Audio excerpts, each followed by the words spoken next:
Coming to you from an undisclosed living room somewhere in Miami Beach. Welcome to another episode of Surviving the Survivor. It's not a podcast, it's a phenomenon. Here are your hosts, former Fox News political correspondent Joel Waldman and his mom, Karmela, a licensed marriage therapist and Holocaust survivor. And we're back, Karm, for the second video Surviving the Survivor podcast. All the previous ones, I believe 15 or 16 prior, were audio. How's your week going? How is my week going? Yes. This is the highlight, I told you. Now, Karm, if it wasn't for this podcast, I probably would not have given this any thought. But I came to pick you up today. Usually I'd meet you downstairs. I went up to the 27th floor of your building, and I go towards the bathroom because I had just come from a long car ride. And you say to me, aim in the toilet. And I thought about that because I'm 51 years old. I'm 51. And under any normal circumstance, that's not normal. I did say that. Yeah. I did say you that. You actually said to aim in the hole. No, but it was very bad because, you see, in Serbo-Croatian, aim in the toilet, I know a whole poem about this. So there is an association. It's a funny poem. But is that a big problem in Yugoslavia? It is a very big problem, missing the aim, yes. I mean, do you think at 51 years old, you should be telling me to pee into the toilet? I thought it was funny. I didn't mean that you would. I knew you would miss it anyway. Whew, that's my life. It's a true story. So last week we had the king of all media on, Steve Kappas, the former president of NBC News, the youngest supervising producer of the Today Show ever. And this week we've got the king of all canines on, Miguel Rodriguez. And you excited to talk to him? I am totally excited. I'm not joking with you. I'm totally excited. Awesome. We will be right back with Miguel Rodriguez on the main schmooze on Surviving the Survivor. Do you want to help my son?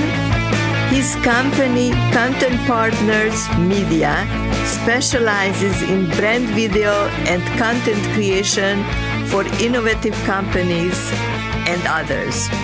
Please go to www.contentpartnersmedia.com and hire him. I repeat, please go to www.contentpartnersmedia.com. Welcome back to Surviving the Survivor.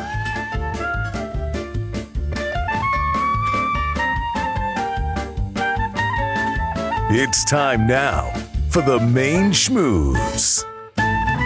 So, Karm, I got to tell you, I've got to really keep you, no pun intended, on a very short leash because you already are becoming a huge diva. We come into the studio, you say the lights are too bright for you. We now have lights in the studio. You then tell me that you want to be able to move your feet while you're talking, which makes you rotate the chair, which is distracting. Do I need to rein in the leash on you? No, I believe. Is it going to your head? I believe you kill all spontaneity and then you say, be yourself, be yourself.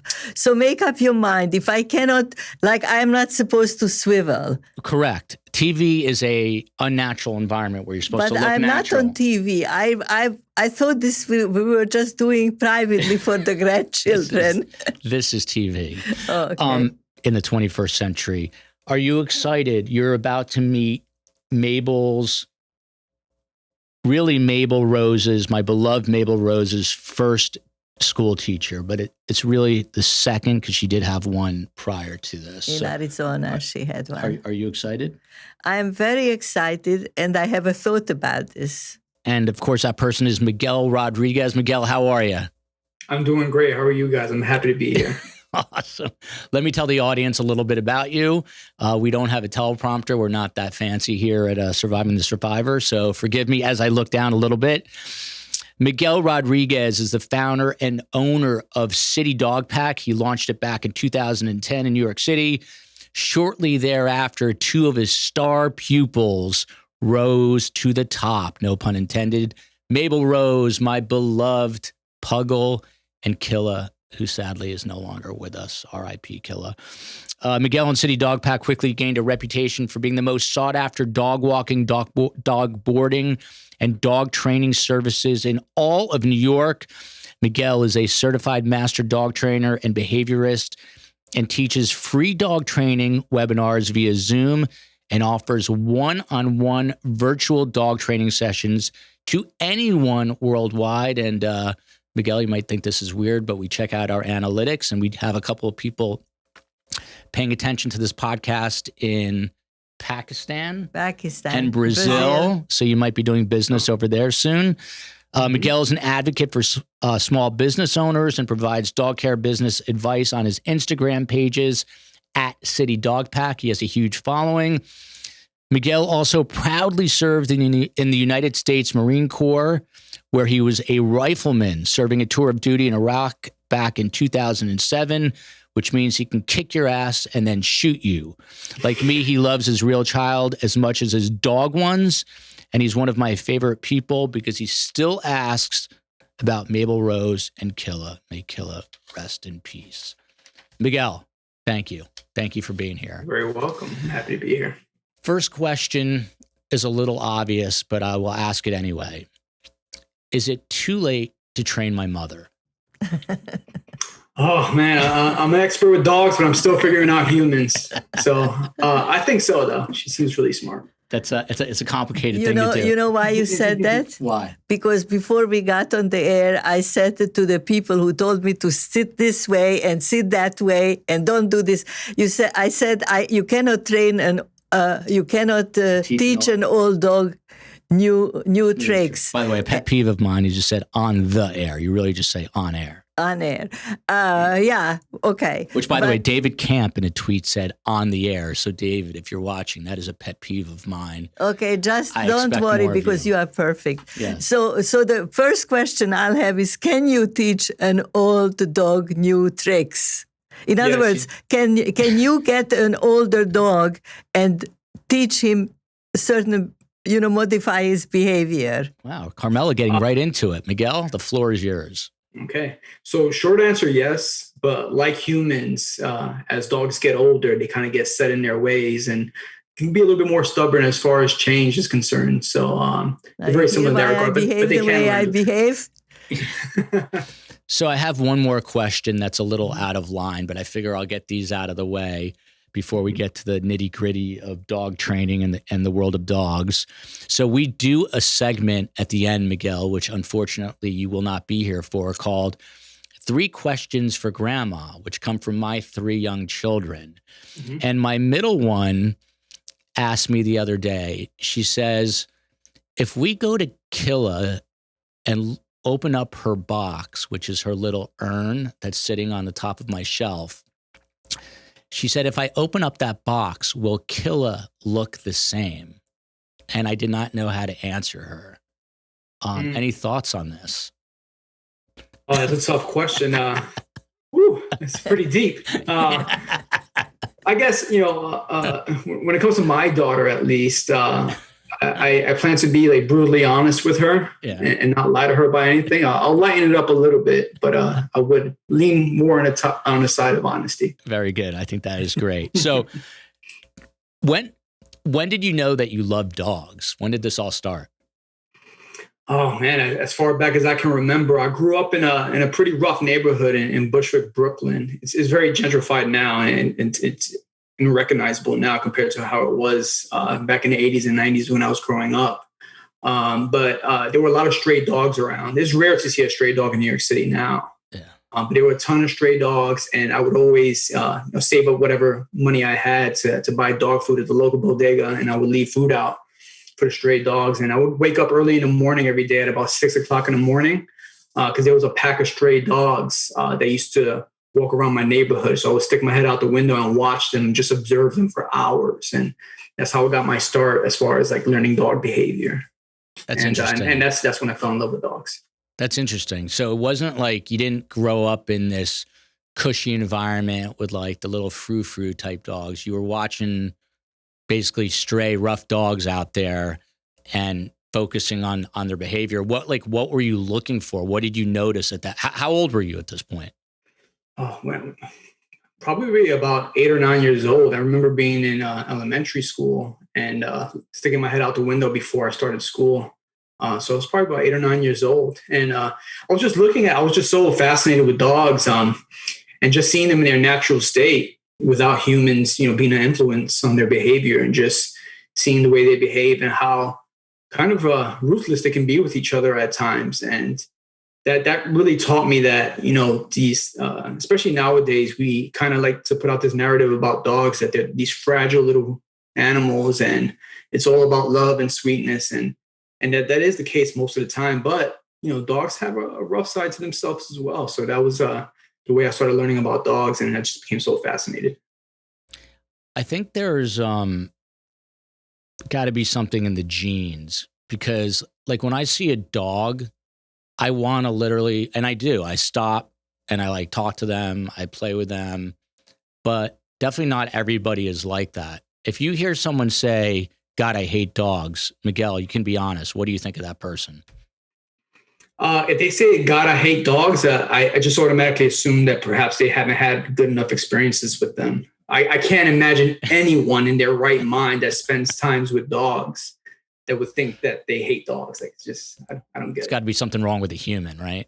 Yeah, absolutely. It's got to be something wrong with them. So you grow up in Bushwick and you end up in the Marines. Was that kind of like out of forced necessity? Like you didn't know what else to do with your life? You didn't have direction? Or how did you wind up there? It was a number of different reasons. And thank you for your service, by the way. Thank you. It was my pleasure. Yeah. A number of different reasons. I grew up in a bad neighborhood, and nothing was happening there. There weren't any role models around. I didn't have anybody that I knew that was really successful, and I just felt like I even at a very young age, I just noticed the cycles of people that they were just kind of like you would find the young guy that graduated high school, drop out of college, and then just hanging out, on the block, and I would just see cycles of that. People who were older that was doing that. And then people my age after high school, they were just falling into that same pattern. I didn't want to fall into that pattern. So I just wanted to get out of my neighborhood. And also I was 18 years old when 9/11 happened, and that kind of had an impression on me as well.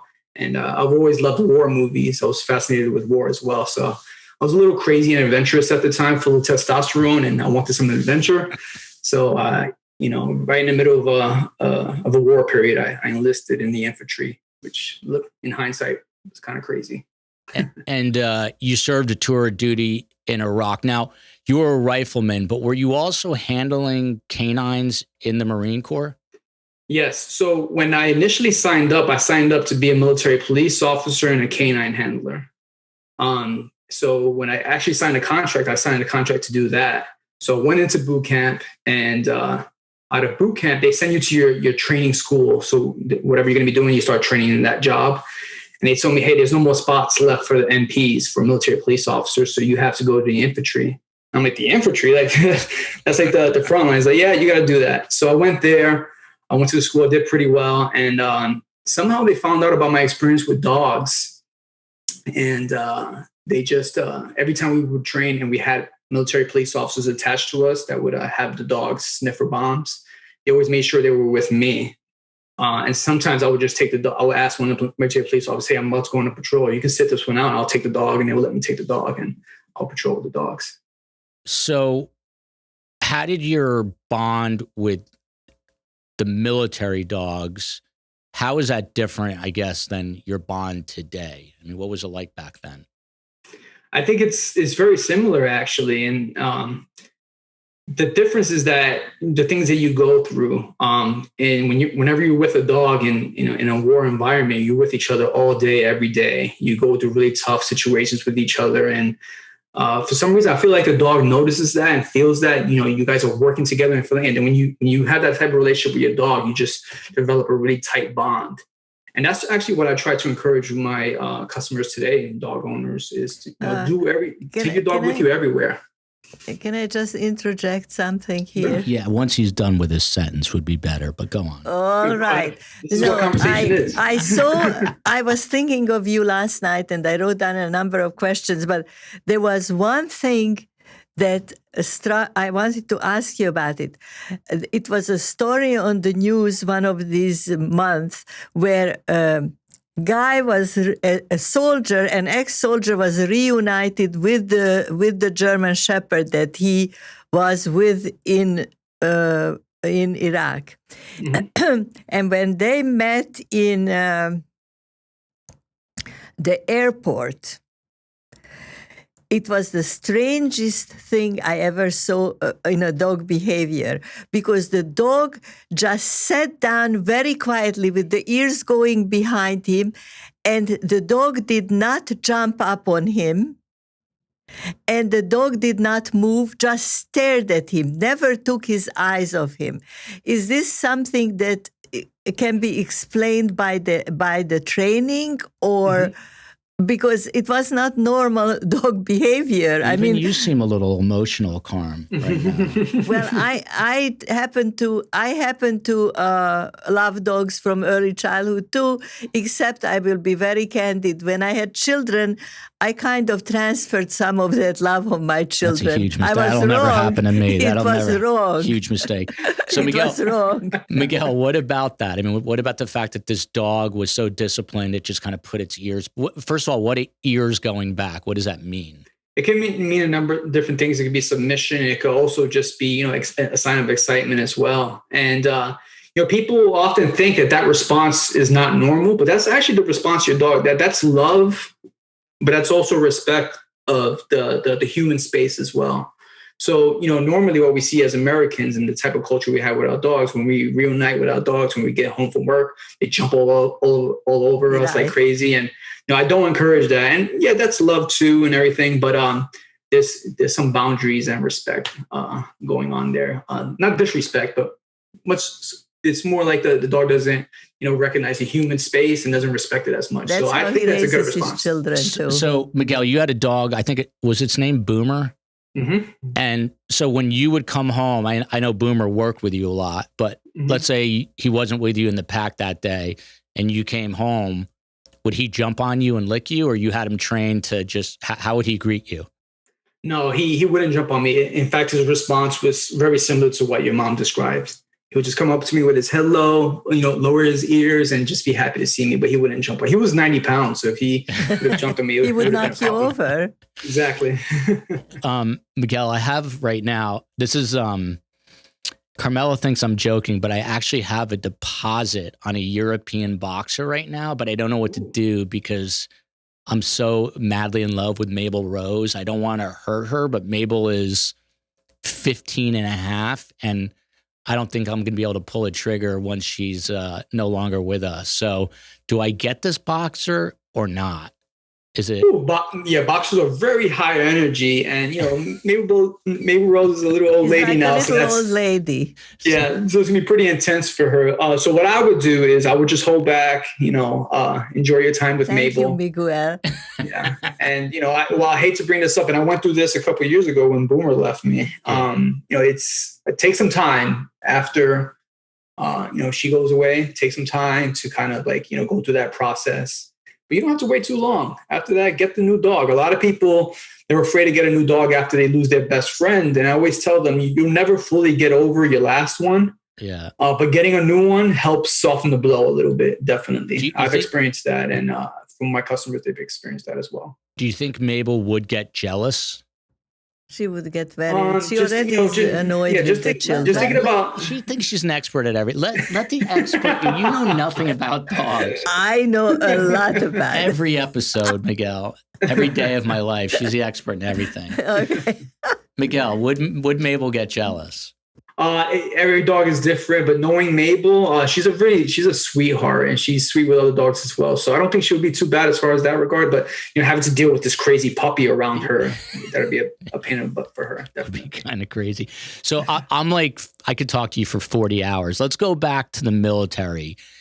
I know dogs, canines in the military and police dogs, you give them commands based on where they were trained or what country they're from. Is that right? So like if they're from Czechoslovakia, you'll speak to them in Czech. Is that right? Yeah. As far as the commands, we had some dogs from Germany, And we would have to give them commands in German when I was in the Marines. And we had some that were, trained and bred here in America. And we had some Israeli dogs too. And those dogs, those were the most intense dogs I've ever worked with, were the Israeli military dogs. Very aggressive. What breed are those? I think they weren't from Israel, but I think they had Dutch Shepherds, the Israeli military. And the way they trained them, as far as their military work, was just very aggressive, and they're amazing, intense dogs. May I say something here?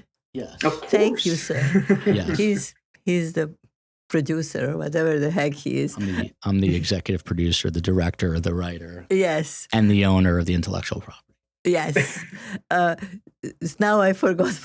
We were talking about Israeli dogs. You wanted to jump in. No. I'm curious though, as the Israeli trained dogs, how are they are they more aggressive than another canine?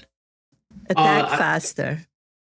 Yeah, faster, more driven. For example, whenever we had someone in a bite suit run away and they would hide, the Israeli dogs, there's nothing that would stop them to get to wherever whatever their target was. And also, Americans and Germans, when they train apprehension dogs on bite suits, they train them to bite the sleeve or to bite the leg.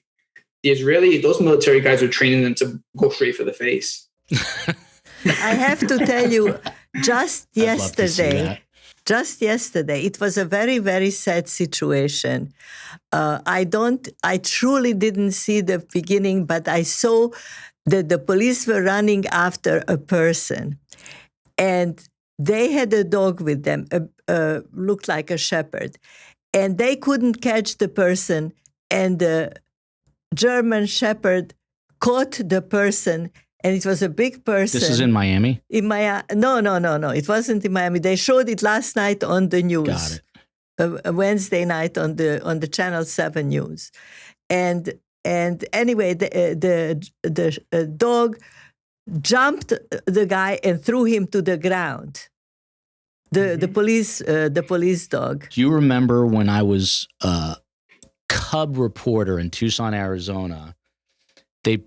There was an Air Force base there called Davis-Monthan, and I did a story on the Air Force dogs that were being deployed to Iraq and Afghanistan because it was during that time.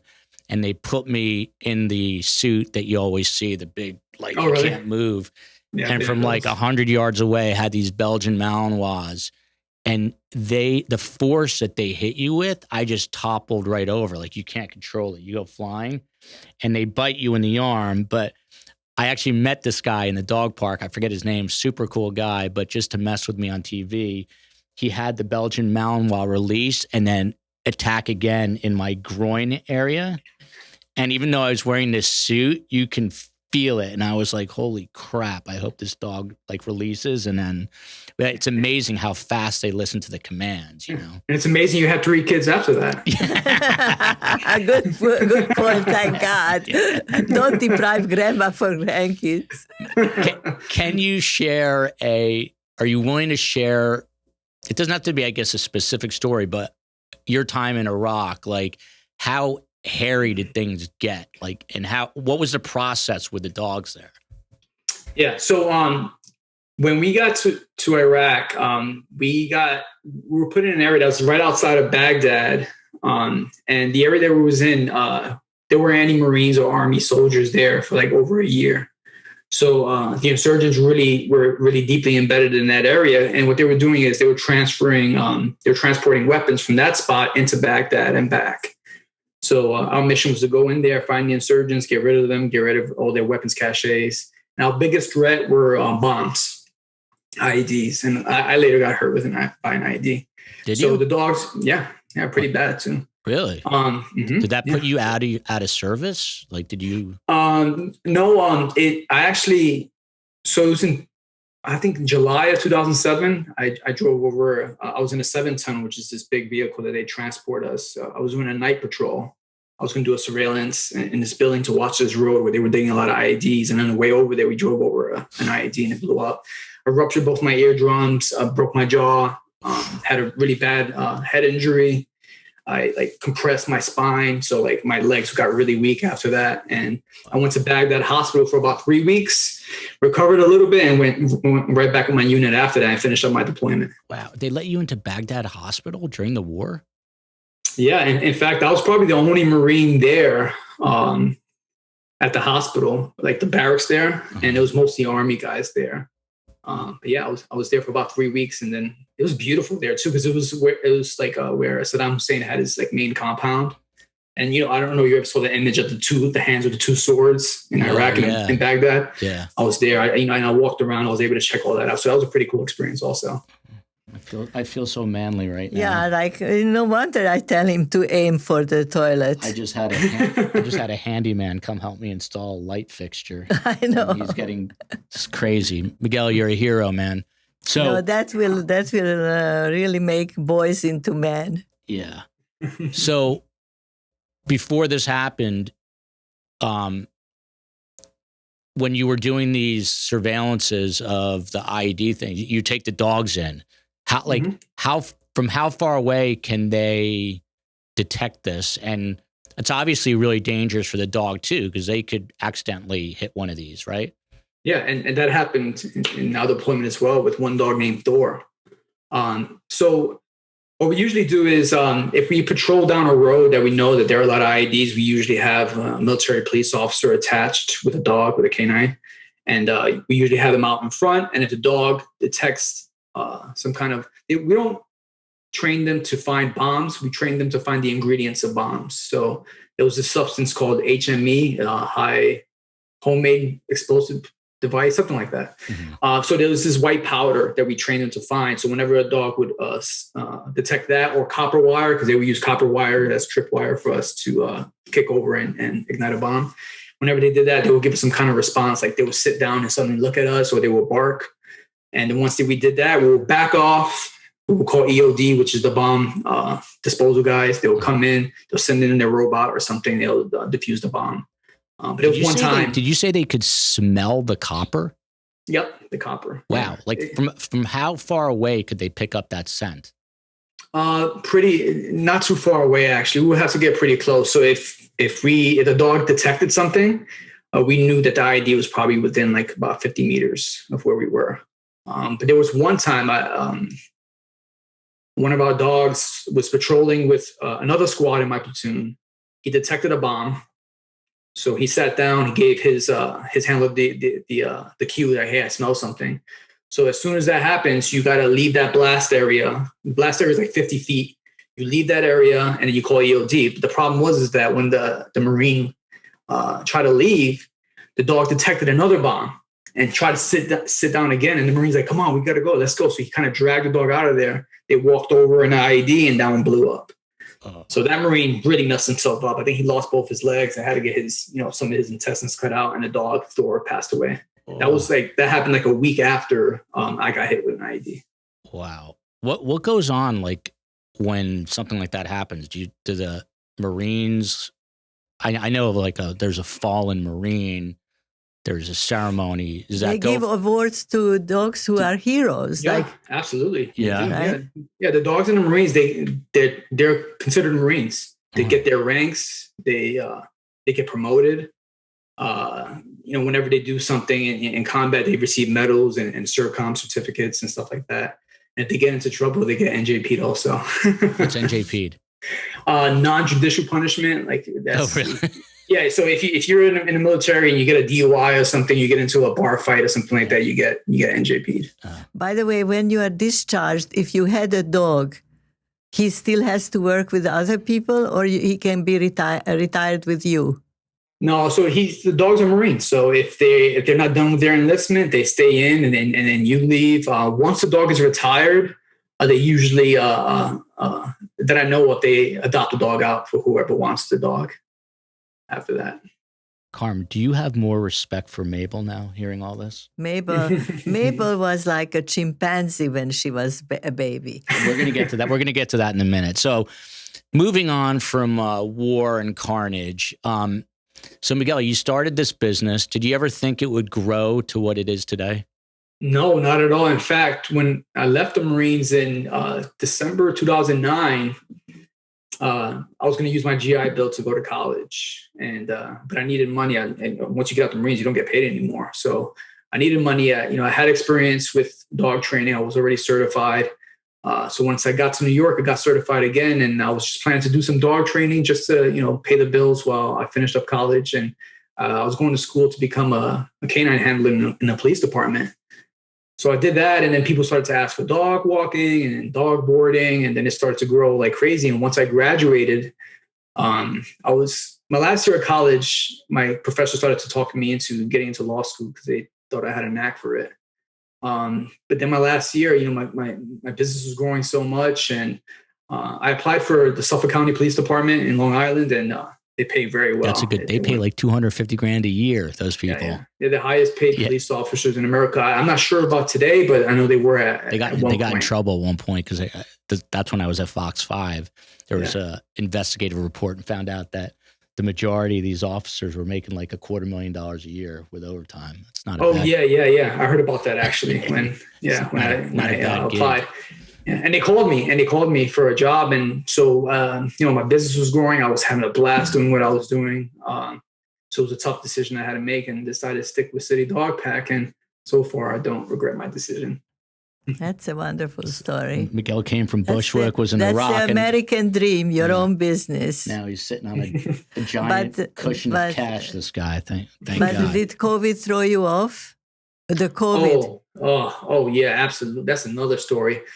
So right before COVID, March, I would say March last year, before they started to do all the shutdowns, my business was going out of control. Like I was expanding, every day I was holding on to dear life to fit every dog in. And it was just, I had all these plans. And then the whole COVID thing started to come out in the news. And I'm like, it's going to be another, Ebola virus, SARS. I thought it was going to be just one of those scares. And I thought the media was trying to like scare everybody. And then next, I started getting cancellations left and right. And in a period of 72 hours, I lost 90% of my business. Wow. And I had just bought a house. My daughter was just like a year old at that time. And it was very scary. But thankfully, I worked my butt off marketing my business. And I was doing free walks for nurses and doctors, anybody who needed it in the city. I was making a lot of content online. I was able to build things back up, thankfully. Thank God. So what's your basic dog training philosophy, like in a nutshell? Do you have a basic philosophy? Yes. I tend to focus more on the relationship with your dog than actual training techniques and methods. So I always tell people, never reward behavior you don't like. Don't allow your dogs to do things that make you dislike them. Because people have a bad habit of a dog does something that they don't like bark, pull on the leash, jump all over them. They don't like that behavior, but then they encourage the behavior by rewarding them sometimes, by giving the dog whatever it is the dog is asking for. So I always tell people, don't allow your dog to do things that make you not like them, and reward them for behavior you do like. So that's very, that's not very specific, but in a nutshell, that's what I try to encourage people. That applies to children too, by the way, Joel. Absolutely. Here's a social worker coming out in you. Do you find this interesting that there's a whole psychology behind dogs? Yes. Do they are like us. We are just like another variation, We have the language, but they are like us. They have feelings. They have different dogs have different intelligence, even, right? Right. Absolutely, definitely, and it's funny that you mentioned that, because my 2-year-old daughter, a lot of the principles that I've used with my dogs, I use with my daughter, and it works great. You should give it a try, actually. Yeah, maybe dog trainers should be the educators, since the educators they don't succeed so well. I've been telling my daughters and son to heel for 2.5 years now. They're finally healing. And when they come in the house, they know to take their shoes off. This is a new thing. I told Ileana, my lovely bride, that it is constant reinforcement. If I don't tell my kids every day to take their shoes off, and I just do that really out of principle, because you just started with the shoe taking off. I'm a sloppy mess, but I'm trying to instill discipline. But if you don't do it every day, which I assume is like with a dog, they don't get trained, right? Yeah, and that's why I tell people all the time, when you come home from work and your dog is out of control. You want to take your dog, you should be taking your dog on a walk so they can get rid of that pent up energy. It's easier just to sit on the couch and not do anything. And it's easier to sit on the couch and not discipline your dog or your children. That's the easier thing to do. But in the long run, it's going to hurt your dog and it's going to hurt your relationship with your dog or your kid.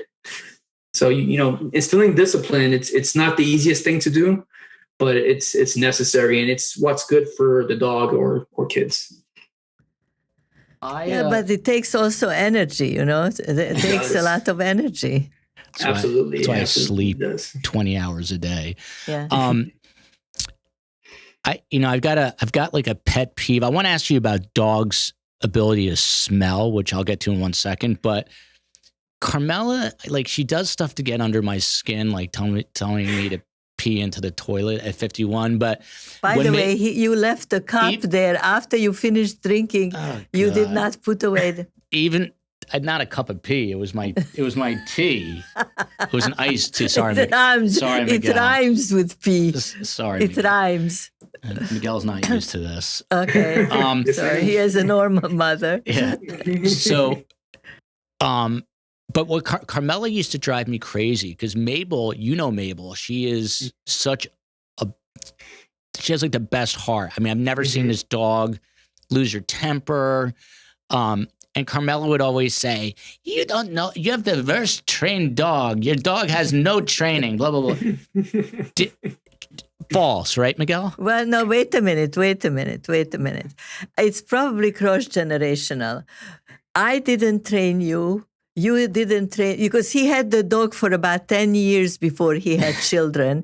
And he let that dog do anything, including ripping his brother-in-law's pants. He never bit anybody. Mabel, that dog is really she can go off leash. She follows me everywhere. She bites no one. How do you say she's badly trained? No, she's a very nice person dog, no question. But she did not get disciplined. Now, prior to Miguel, Mabel was a star student at another school called Dog Day Adventures. Shout out to Tom McKinney in Tucson, Arizona. Now, he had the luxury of being in Tucson, which is like 250 square miles. So he had a ranch, and he'd bring like 40 dogs to a ranch. He'd pick them up in like a minivan. So around Tucson, like, you'd see a school bus full of dogs. Wow. And Mabel was there. But one thing he told me, which always like stuck out, is he said that Mabel is so obsessed with food that I could have trained her to be, quote unquote, an Olympic wrestler. So is this true? Like, if a dog does have like a penchant for food the way Mabel does, because not all dogs have that same level of desire, I guess. Zilla didn't care for food. Poor Killa, so misunderstood. But I mean, is it true? Like, in theory, could I have taught Mabel to like roll over and do like somersaults because she wanted food so badly? Yeah. So when it comes to training a dog to do new behaviors, the biggest factor is their drive. And they have different drives. Some dogs have high food drive, like Mabel. Some dogs have high prey drive. So if a dog has a high prey drive, you can use a toy to kind of simulate prey, and you can reward them with that after they perform a certain behavior. Yeah. So drive is extremely important. Once a dog has extremely high drive, you can pretty much teach them to do anything. It's not so much about intelligence. It's more about drive. Yes, Karmela. Thank you. When we had Dubi, we had a dog called Dubi. It means teddy bear in Hebrew. Yeah. It means joint in English. Joint in English. When we had Dubi, Dubi was also a sweet mutt, a lovely guy, beautiful. She was kind of an uglier version of Mabel. No. She didn't look like Mabel. She looked like Dubi. But the point I'm getting to is that I truly, genuinely felt guilty. I was working, and I felt I didn't give her enough snuggling time. And I really had a problem with that. I would come home, and I would have to do things, but I would plop down on the couch and let her come, and we would snuggle, sort of out of obligation that I have to give her affection. How do you deal with issues like that?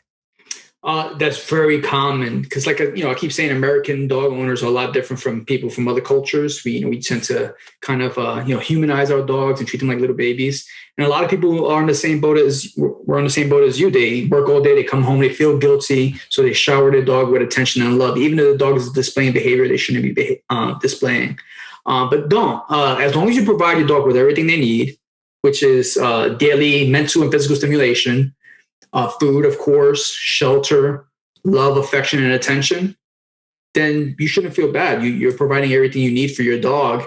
And if you don't have time to give them some of those things, you can hire other people or have other people help you with that. What you just said just reminded me of a classic Royism. That's my dad, who's alive and well in Miami Beach at 87. But we grew up with one of Karmela's best friends, also our cleaning lady, York Ivanka Milkovich, She's better known as my old country, better known as Jerry. And every once in a while, she'd watch our dogs when we had them at that age. When we went on a vacation, I would never put the dogs in a kennel. She would watch the different dogs. And my dad would always say, Joel, they absolutely hate going to Jerry's. And I'd be like, why? And he's like, because she treats them like dogs.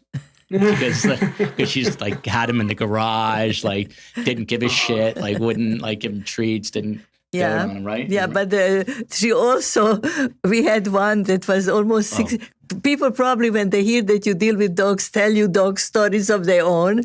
Absolutely, all the time. But what happened with this one particular dog, it was a miniature schnauzer, the most obnoxious, yapping dog, not even lovable.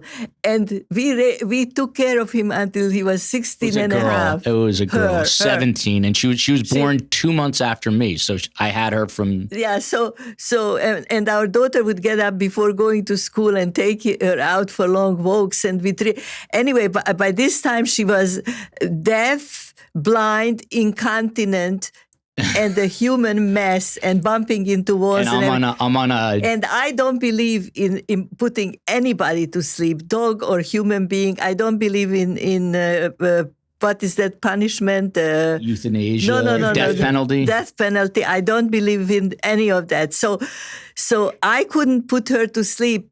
I was like, my rugs were looking. Anyway, I go away for a week. I come back. I said, where is Toda? She says, oh, I brought her the first day after you left. I put her to sleep. Whoa. My God. And I was in... I'm laughing. I always laugh when I say some bad story. I was on a cross-country bus trip, because that's what Jewish kids do during their summer. And I'm in class Jewish and kids. I'm in LA, and I'm in LA, and my mom says they put Toda down, which means thank you in Hebrew. And I was like, what the fuck are you talking about? And I was sobbing and got every single hot chick on all 4 buses converged in LA. And I was inconsolable in the corner. This dog was exactly my age. I was like 16 and a half, 17. You should be lucky we didn't put you down. I wish you did. So here's a question that I'm so curious about. How well do dogs smell? Like, I once heard that a human smells a pizza, but the dog smells every individual ingredient. Yeah. Is that a good analogy or no? Yeah. So it's very complicated, and there's a lot of debate as far as like how they smell and how strong they smell. But where you just mentioned, I heard this great analogy from this other dog trainer. If you're cooking a stew at home, and if or say Ileana's cooking a stew at home, you get home from work, you can smell that she's making stew. Mm-hmm. But Mabel can smell the carrots, the beef that's in the stew, and all the ingredients. Like they can distinguish that. And also, if you blindfold a dog and you put them in a room full of people, they can distinguish how many people are in the room and where those people are. So their noses are like how we use our eyes. It's their primary sense. And I've heard crazy things. Like I've heard, like, if you're driving on a highway and there's a car, like say 3 car lengths in front of you or 3 cars in front of you, mm-hmm. and there's someone in that car eating a cheeseburger, your dog can smell that cheeseburger. That's so crazy. Yeah, it's crazy. I used to make the joke that I was a dog in my previous reincarnation, because I get into the apartment. We live in an apartment now, and I go, and I She's like, and my son peed on the toilet seat. No, I mean, like, I cannot emphasize enough my love for dogs. Like, people I sort of hate and they irritate the shit out of me, but dogs, like, they truly are therapy for me. And I understand, like, why they're used that way, because they just, like, last night I was super stressed out. Mabel is like such a creature of comfort that she's always searching for the next comfortable thing. And I turn around, Ileana told me, she's like, you need to turn around. I turn around. Mabel somehow lodged herself into a beanbag chair. Again, I can imagine her doing that. She was so comfortable. But she's a real old lady now. She walks like an old lady. You know why people love dogs also? One of the reasons they love dogs, because they don't talk. Yeah. And also their love is unconditional. Dogs don't care how much money you make. They don't care if you're living in a mansion or a crappy studio apartment in a bad neighborhood in New York City. They don't care if you're fat. They just, all they care about is spending time with you. They're great. And I read this, I was reading this book. I forgot the name of the book. But this guy described how the relationship between dogs and humans are unique from any other two other species in throughout history. That you'll never find two different species that mingle and like are so dependent on each other. You know what? I think I read he even argued that if it weren't for dogs, that humans probably wouldn't be here today. Because back in the Ice Age, when there was like, I think 10,000 humans left in the world, that we had dogs that would help protect us, that would help us find food. So we probably wouldn't even be here if it weren't for dogs. I read like a synopsis on this book because I don't have time to read. Because it's real. But they were saying that dogs, one of the signs of their intelligence is that literally 10,000 years ago, they latched on to humans and knew that humans would adapt and take care of them. And that's how like this bond grew between basically it's a symbiosis like between you and me. Yeah. So Miguel, back to training, teaching old dogs new tricks. So I talked to you about this way back when. From the time she was like 8 weeks old, Mabel has been barking at any kind of dog on TV. It could be a real dog. Oh, yeah, I remember that. It could be an image of a dog on a bag of dog food. It could be a cartoon of Scooby-Dooby-Doo. And she's still barking. Is it too late to try to train her? It's probably not too late to try to train her, but to stop that now, you may have to take a little bit more aversive measures. That's probably not worth it. I have a different question. I don't even know how she I have a different question. Could we train at this late age Joel to watch less television? No. Ask Ileana that. Miguel, I hope it's not for another like 25 years, but I have to say, I have another question. I was just going to get to like a very sentimental moment. I know, I blew it. Yeah, go for it. You'll do it.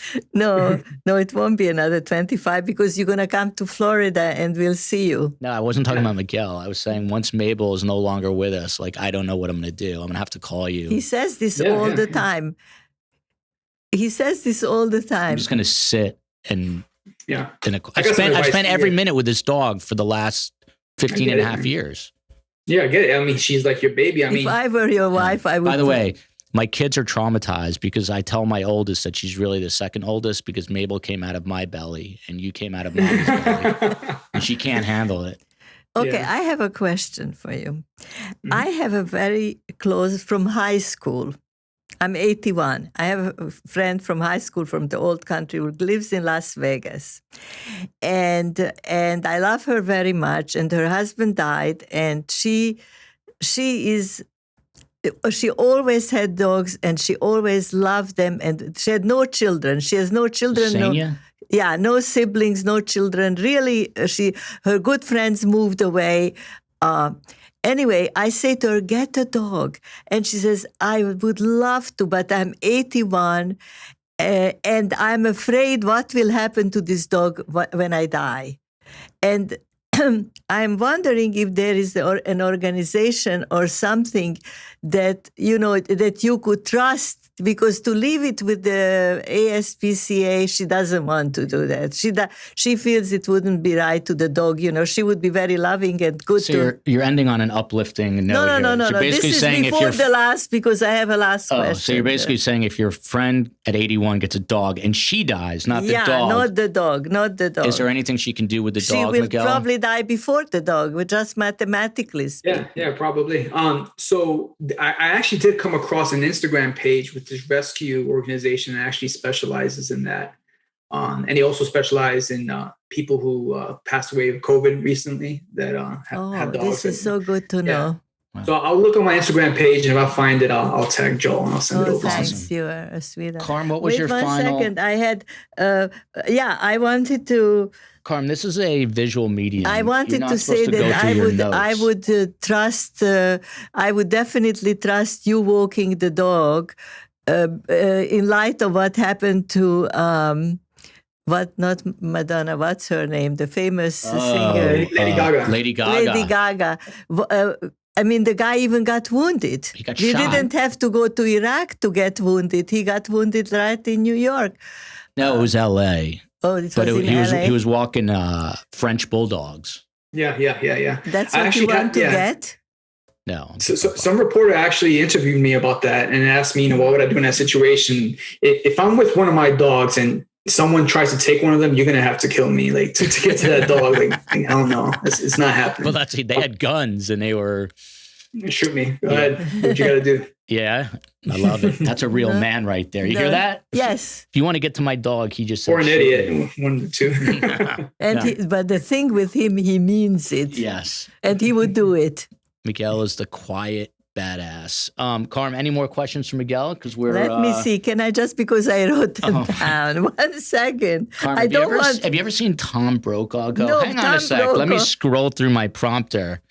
Let me go through all my notes from the last. It's a visual medium. No, Karm. but many of the questions were answered already. Yeah. No, if you had dogs in your family when you were growing up, the usual. Yep. Yeah, we always had dogs growing up, and I had my own personal first dog when I was about 13. Her name was Jada. She was a little pit bull that I made a lot of mistakes with, and I learned from. Nice. Well, listen, Miguel. Oh, I wanted to give him just one more.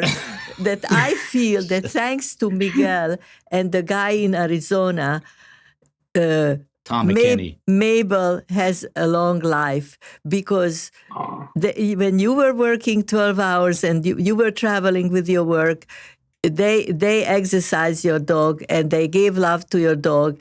And that's why he lives long. And that's why Mabel told me the other day that she has put Miguel in her will. Before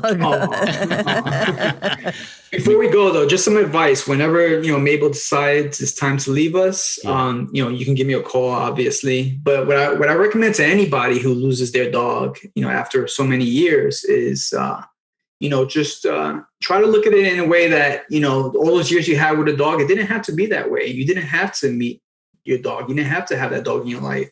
And just think about how much your life was enriched from having those 15 years with Mabel, and how lucky you were to have those 15 years with her. And if you focus on that, you'll be able to get by faster. And a lot of people, when their dog passes away, they kind of avoid looking at old pictures and stuff like that.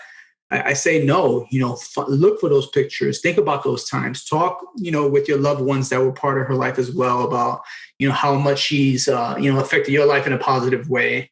And just see yourself as being lucky than focusing on your loss, and then get a new dog. Words of wisdom. But not before. Yeah. And you'd better listen to the advice. I will listen to Miguel.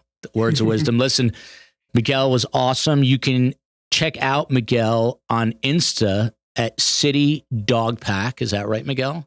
That's right. Any other plugs? Any other things going on in your life? We have our global audience here.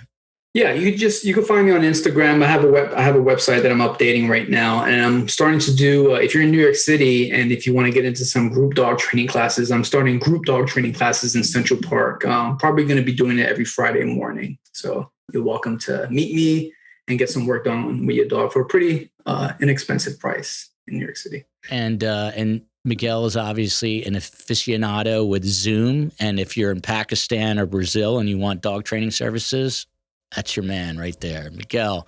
Miguel. Thank you It so has been much. Lovely so meeting much. you. It was a lot of fun. It was great meeting you. I'm not joking. When you come down to Florida, even just for a weekend, you have to look us up. Yeah. I'll come find you guys. I'll probably be going to Florida later on this year. And I'll come see you guys. Great. Definitely do. We'll Very talk about nice that. And a meeting military hero. Miguel, thank you. We'll be right Thank you back so much. here next week. Love you, America.